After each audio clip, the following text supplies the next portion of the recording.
Good morning. Morning. Today we are going to go and explore some more of the Highlands, and at the moment we're in Inverness, but we've already done Inverness, so come with us as we get the train to Aviemore. Yeah, so the good news is we're getting a train to Aviemore. The bad news is we are cycling back to Inverness. It's about 30 miles and it's probably 20 miles more than either of us have done, so this could be, well, painful. So this is the easy bit. We're cycling from Mabel's stealth camping spot down to the railway station. This will be fine as long as we don't get lost. All we've got to do is follow the river. As long as we follow the river in the right direction and don't end up in Fort William. At least the weather is on our side at the moment. It's a bit cold, but it's quite bright, and the River Ness is looking very pretty, so this should be a good day. It's going to be a hard day, as I said before. We've never tried anything quite this ambitious before. Right, we made it to the station. That's the tickets collected. What next? Silly question. Whilst Bex was in getting the coffees, I was outside getting famous. I'm in lots and lots of people's holiday photographs because all these folk were taking photos of the statue that I was sitting beside with the bikes. So yeah, somewhere in the world I'm famous. So armed with our tickets and our bike reservations that the ever cautious Bex had double checked at the ticket office, we headed through the barriers to go and get on the train. Now this was going to be an experience. Neither of us had done anything like this recently. The last time I took a bike on a train I was probably at school. This was exciting. All excited. You can see her excited face, except you can't because she's looking the other way. We're going on a choo-choo. It's the famous Scotrail. You've got a seat reservation, but there's somebody sitting in your seat because it's two carriages and there's loads and loads of people in it. The thing is absolutely mobbed, and we're going to spend the whole trip standing beside the toilets. Lucky us. Sorry, thank you so much. Well, I suppose the good thing, Bex, is we're only going as far as Aviemore because this is, you can see the train there. This is ridiculous. You do hear about how terrible Scotrail is, but until you actually experience it, you don't really understand. Why do they sell seat reservations when you can't get a seat, and why do they overcrowd our trains? Because they want to make money. We were really hoping to show you pictures of the view on the way from here to Aviemore. This is my view. I've got Bex and I've got the toilet. My view is not great, apart from Bex obviously. Those of you watching from other countries, I know we've got viewers in America and Canada and across Europe, you won't see this because your train systems are competently run. We did pass the time by trying to figure out what this sign means. Is it overhead storage for babies perhaps? We have no idea. We were getting off at the first stop and, well, have you ever tried to take something the size of a bicycle through a crowd of people that are very unwilling to move, and then you get off the train and there's more people waiting to get on, also unwilling to move? It's amazing people didn't get battered in the shins by our pedals. But after an experience that neither of us are very keen to repeat, we were in Aviemore. This is the heart of the Cairngorms mountains and the gateway to a lot of really exciting places, and the starting point for our cycle back to Inverness. And I'm now standing on the platform waiting for the train to go away so I can film the train going away. This is really exciting television. So as the little tin tube of misery headed off towards Glasgow, we got our bikes, organised ourselves and headed out into Aviemore for a wee look round before we hit the road. By a wee look round, obviously I mean one thing. Bex wanted another coffee because we didn't know where our next coffee would be coming from. We really had no idea where we were going. We were going into this completely blind, not very well prepared and not very well organised, which does sound just like us, to be fair. It's been a while since Bex had the coffee, so it's time for Another one. Hey! It's unusual to see Aviemore this quiet. It's not this quiet in the summertime, I can tell you that for nothing. When they did the Millennium Cycle Route, National Cycle Network, they made a lot of these big metal signs that are quite impressive and quite imposing, and I guess immune to vandalism and aren't going to rust or fall over, so should last for another very long time, hopefully. And across the network there are 1,000 of these mileposts, so the Royal Bank of Scotland have paid out a lot of money, but I suppose are getting a lot of good publicity. That sign definitely says 42 miles to Inverness. That is quite a long way. Now there is another route, and the sat-nav said it was only like 30 miles, but that might be taking us up the A9. The A9 is a very main road in Scotland. I am not cycling on it. So that was a little bit of Aviemore, and now we're heading down towards the old logging way, which is, I don't know, but it used to take logs. So we've decided, given the option of on-road or off-road, we're going to go with the off-road route. That is 42 miles to Inverness. This is going to be a challenge. I don't think either of us have cycled a combined total of 42 miles in the last year. This is Cycle Route 7 we are now on officially, and all we've got to do is not lose the signs and not get lost and generally not end up somewhere we don't want to be.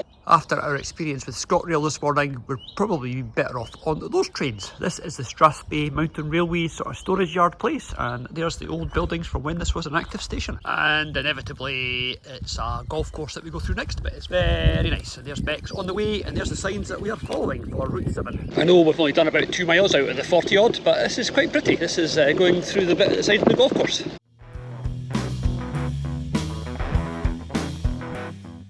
It's not the ugliest place in the world, is it? Over there is the Cairngorms Mountains, and we are cycling right through the middle of them. Well, the side of them, really heading for Inverness. This is going to be quite cool. All these shared use paths have really been money well spent. We've passed people out with their dogs and people out for a walk, and also people cheating who were on e-bikes, which is just not fair. We had to pedal. So the route that we're on pretty much follows the railway. We thought it was actually going to be just up the side of the main road, which is how it is further down, as you've seen on our previous videos. But it's not. It's all off the road and very, very pretty. And that's me a whole 10% of the way through this little cycle, and I look at this and I see I've not got the chin strap fastened on my helmet. That's not very safe, so I'll rectify that right now. There are worse places to live than along this wee road, aren't there? This is really, really pretty. Very, very quiet and peaceful, apart from somebody on their bike talking to themselves. And the first port of call, point of interest if you like, is this, which I think is Boat of Gurton, but I'm not completely sure. I'm guessing it might be. And it's still 34 miles to Inverness. Okay, we are now 7/42ths of the way through. You can do the maths, and we're beside the road, which is what we thought we would be eventually. So, still very pretty, very nice. Weather's being nice to us. The world is a nice place today. Landmark Forest Adventure Park. It's got dinosaurs. Let's not get run over crossing the road. Yeah, and it's brought us onto this quite busy road, which, to be honest, I am not quite so keen on. Yeah, not keen on this road. Our next little stop is Carrbridge, which, as you can see, is the home of the World Porridge Championships. Yes, it's the home of the Golden Spurtle. The Golden what? Well, for that, what we need is our word of the day.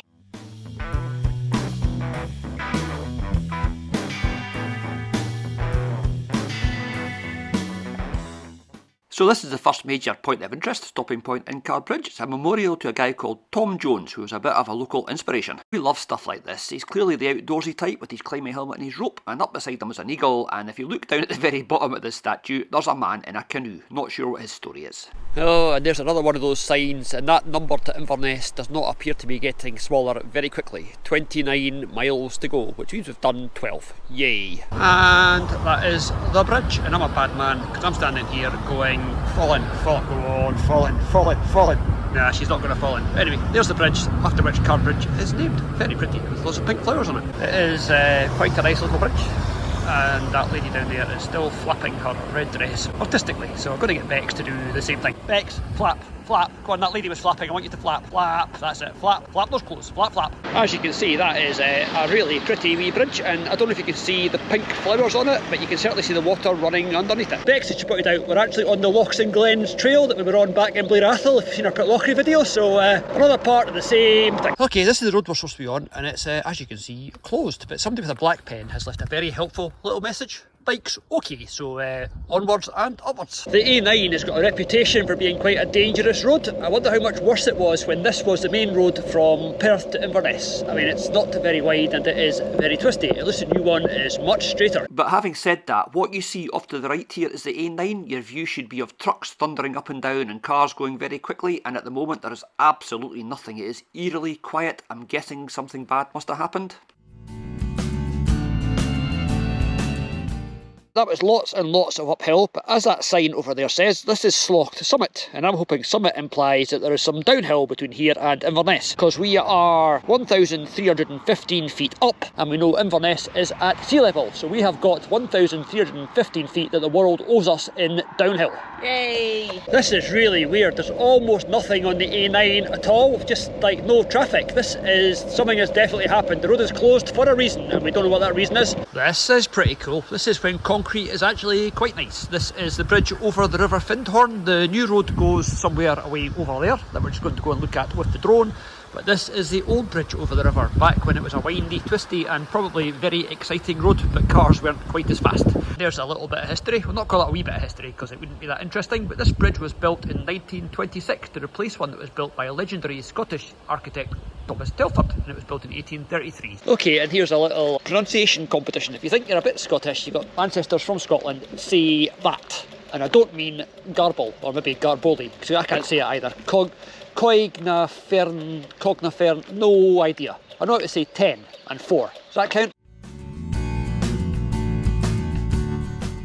So this is Tomatin, famous for its viaduct we're going to look at, and it is Hill of the Juniper. Do they make gin here? As Bex just said, do they make gin here? Let's go and find out. So we have decided that as we are more or less, give or take, halfway, we're going to stop here. This is the Three Bridges Cafe and Shop, and the Strathern something. But anyway, we're here for the cafe and the shop, and Bex has found a seat in the shape of a Highland coo. We do both want to say a massive thank you to people who support us on Patreon and Ko-fi. Thanks for the coffee and thanks for your support. This looks lovely. Let's go in. Yeah, so we're supposed to do this vlog thing properly and take photographs of our cakes, but unfortunately we were both starving, so mine has gone. But I'll just take a photo of Bexy. Oh no, it's gone as well. That is the famous Findhorn Viaduct, and we are going to go and have a look at that with the drone, just for because we can.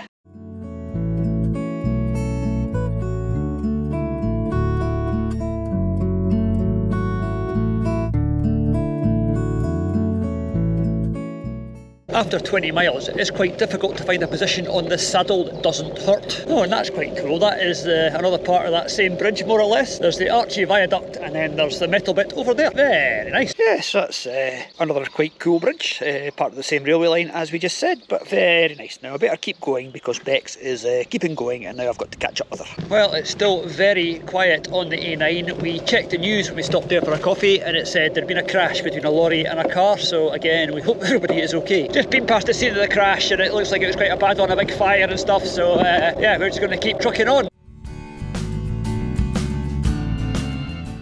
And the next little thing on our much enjoyed cycle so far is Moy, where there's one of these nice wooden carved benches that we always like so much, and we always stop to take pictures of. Now usually you look at these and it's like it's an eagle and it's a something else, but these two I'm not quite sure. That's quite a depressed looking otter, and that's I'm not sure, but it's looking at me like it doesn't really like me. So a bench with a sceptical bird and a slightly bashful or unhappy looking otter. I'm sure that neither of those things are true. And also, how can you tell if a red squirrel is slow? Oh, and I did the squirrel related hilarity. I've just noticed this is some sort of fishing bird, like an osprey or something, because it's standing on a fish. It's going to take us forever to get through Moy, because here's another one of these, but this one is possibly the coolest one we have seen yet, with an owl and a hare and a hedgehog, and even better, there's a red squirrel, there's a pheasant, and the reason that we stop, it's a badger. Can he beat a badger? So there you are. That somebody has really gone to town decorating that one. Time for another emergency stop, and Bex is wondering why I've stopped. I've stopped because look at that bridge over there. That's an old wooden thing on the outside, and it's got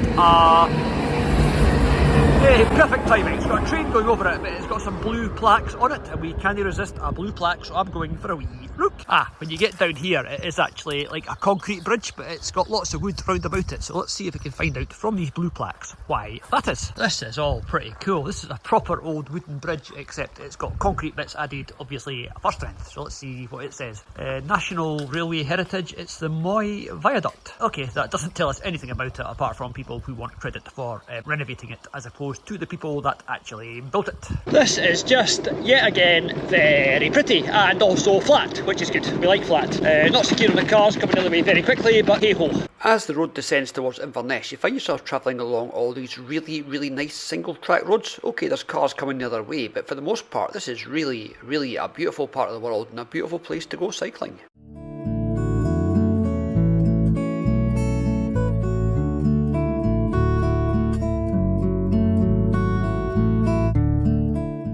But while Bex was enjoying the scenery, I got sidetracked by a big pile of stones that I saw off in the distance.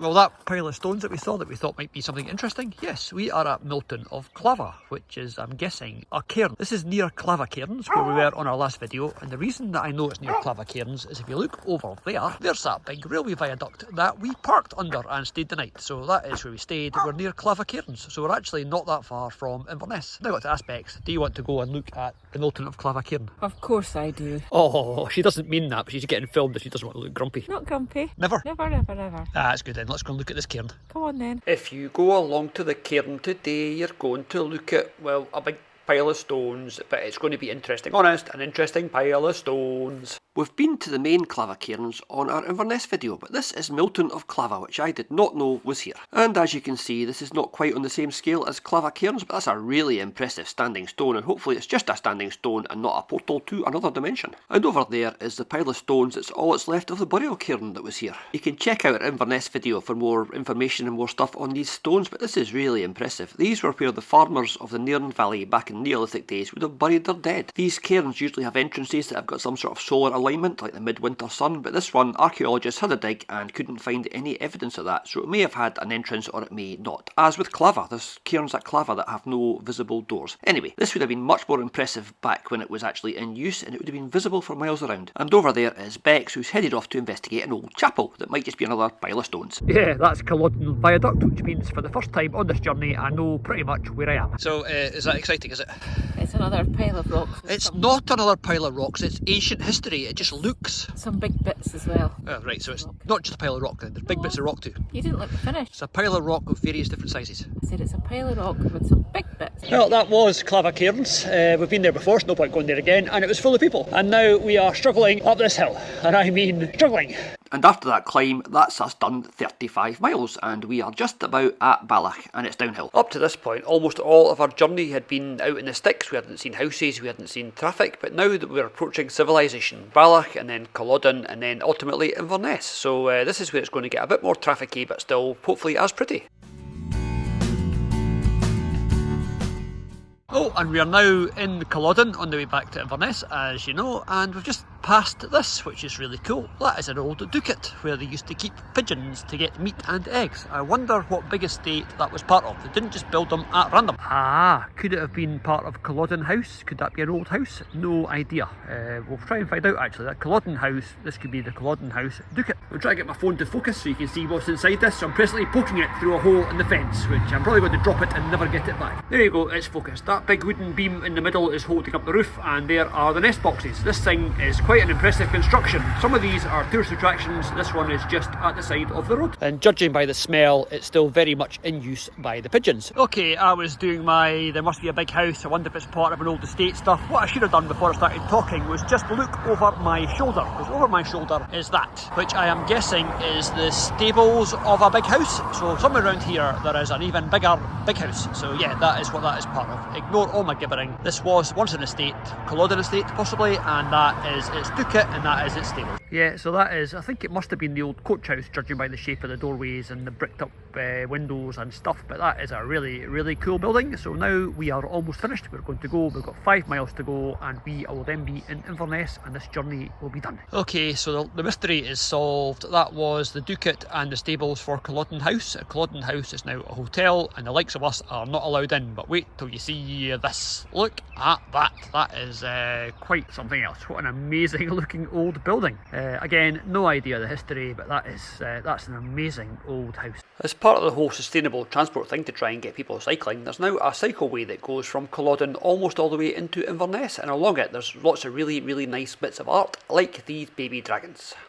You missed the baby dragons. It was just some baby dragons. Nothing to see there, just baby dragons. After that cycle of almost 40 miles, I wouldn't even care if they were real baby dragons. We're not stopping. Okay, one more emergency stop. It's the Gruffalo. It's the Gruffalo. Wow, I'd been looking at the baby dragons, which Bex wasn't overly impressed with, and then she did an emergency stop because she saw him. That is the Gruffalo and a mouse. But if you look at the detail again, there's a fox coming out there, and over there there's an owl. These carvings are so cool. I wish we had any sort of artistic talent to do that, and also I wish we had a chainsaw, but nobody in their right mind would let me loose with a chainsaw. So there's what is I'm assuming, I don't know, is the Gruffalo's child. I wouldn't know that because obviously I'm an adult. And a wee mouse, and a wee fox, and another owl. So yeah, the Gruffalo's Child by Julia Donaldson. So there, that is the Gruffalo's Child, and that is the Gruffalo adult, Mr. Gruffalo or Mrs. Gruffalo or whatever, the Gruffalo. Bex is now going to recite for you the Gruffalo from memory. I can't really remember, but he had terrible claws and terrible something else. And Paws? Claws. Yeah, and something else.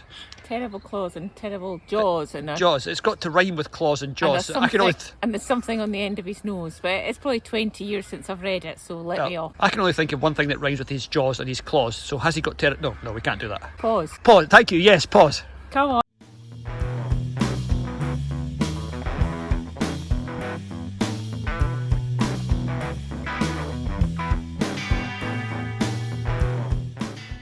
And with a couple of miles to go, we are now back in civilization, albeit a very affluent sort of civilization. This is a really pretty part of Inverness with some really nice big houses. And the good news is, this is Inverness's high ground. From here we drop down back into the town centre, which is a little bit busier than it was when we left this morning, but still not too bad. So we go through the town centre and then we pick up the River Ness and back along to where we parked Mabel, and hopefully she is still waiting for us if she hasn't been towed away. Oh my giddy aunt, we've just cycled 42 miles all the way from Aviemore to Inverness. Yay! Yeah, so we really hope you've enjoyed this episode a lot more than we have, because we won't be able to sit down for a week. But thank you very much for watching. Please like and share and tell your friends to like and share. And if you want to cycle from Aviemore to Inverness, I can recommend it. It's really easy, as you just saw. Yay! Yeah. Thanks very much for watching. We'll see you soon for more Scotland on our shoestring. Bye!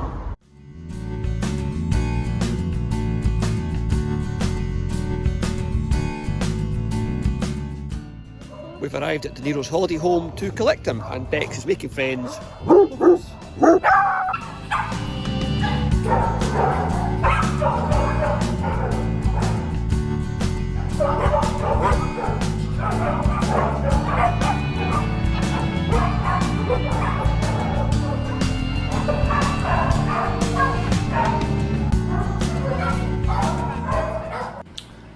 De Niro, what is going on with your ears?